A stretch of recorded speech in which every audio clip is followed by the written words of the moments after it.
क्या कभी सोचा है कि कोई एक तारीख, सिर्फ एक दिन, किसी देश की पूरी कहानी बता सकता है? आज हम यही करने वाले हैं, 20 अप्रैल की तारीख के साथ। चलिए इतिहास के पन्ने पलटते हैं और देखते हैं कि कैसे ये एक दिन भारत के उतार चढ़ाव, उसके सपनों और उसकी कामयाबियों का आईना बन जाता है। तो सवाल ये है कि क्या वाकई एक दिन में किसी देश की पूरी कहानी छिपी हो सकती है? चलिए 20 अप्रैल के लेंस से देखते हैं कैसे एक ही दिन में हमें राजशाही का दौर भी दिखता है, आज़ादी का संघर्ष भी, तकनीक की ऊंची उड़ान भी, और दुनिया में भारत की जो पहचान बदली है उसकी भी एक झलक मिल जाती है। तो चलिए कहानी की पहली कड़ी पर चलते हैं। ये हमें एक ऐसे दौर में ले जाएगी जब भारत की तकदीर कह सकते हैं कि या तो आलीशान राजमहलों में लिखी जा रही थी या फिर विदेशी हुकूमत के खिलाफ उठती आवाजों में गूंज रही थी। अब देखिए, यही 20 अप्रैल की तारीख हमें इतिहास के दो बिल्कुल अलग अलग पन्ने दिखाती है। एक तरफ है साल 1712। उस दिन मुगल सल्तनत में सत्ता बदल रही थी, जहांगीर शाह गद्दी पर बैठा। और फिर ठीक लगभग 150 साल बाद 1857 में इसी 20 अप्रैल को कसौली में आज़ादी की पहली चिंगारी भड़क उठी। मतलब एक ही तारीख पर एक तरफ एक साम्राज्य अपनी सत्ता संभाल रहा है और दूसरी तरफ एक नए राष्ट्र के जन्म का संघर्ष शुरू हो रहा है। कमाल है ना?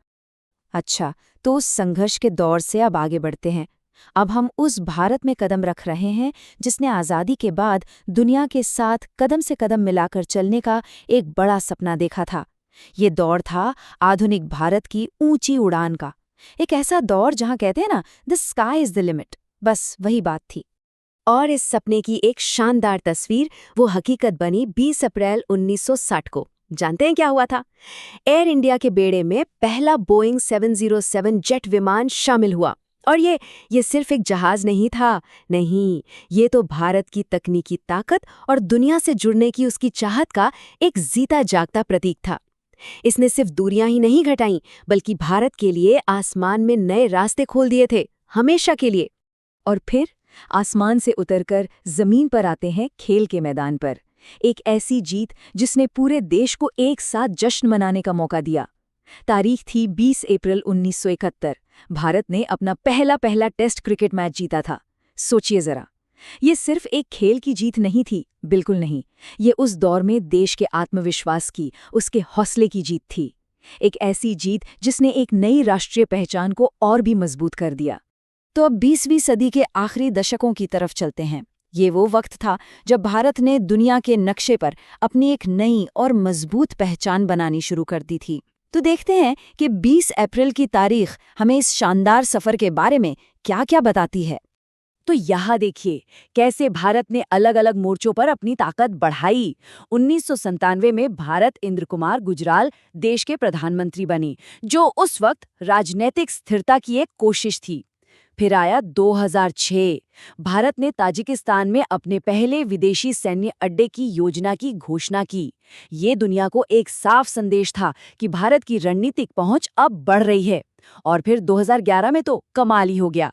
इसरो के पीएसएलवी ने एक साथ 3 उपग्रहों को सफलतापूर्वक ऑर्बिट में पहुंचा दिया, जिससे अंतरिक्ष में भारत का कद और भी ऊंचा हो गया।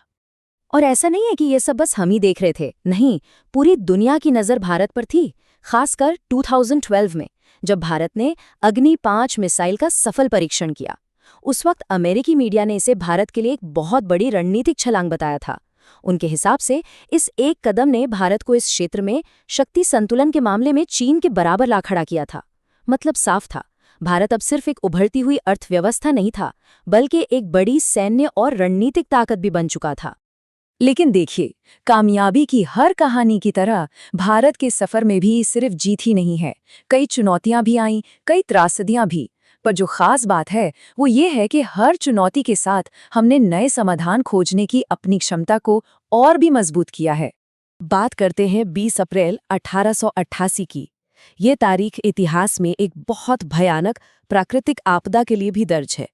उस दिन उत्तर प्रदेश के मुरादाबाद में इतने बड़े और भयानक ओले गिरे कि 246 लोगों की जान चली गई।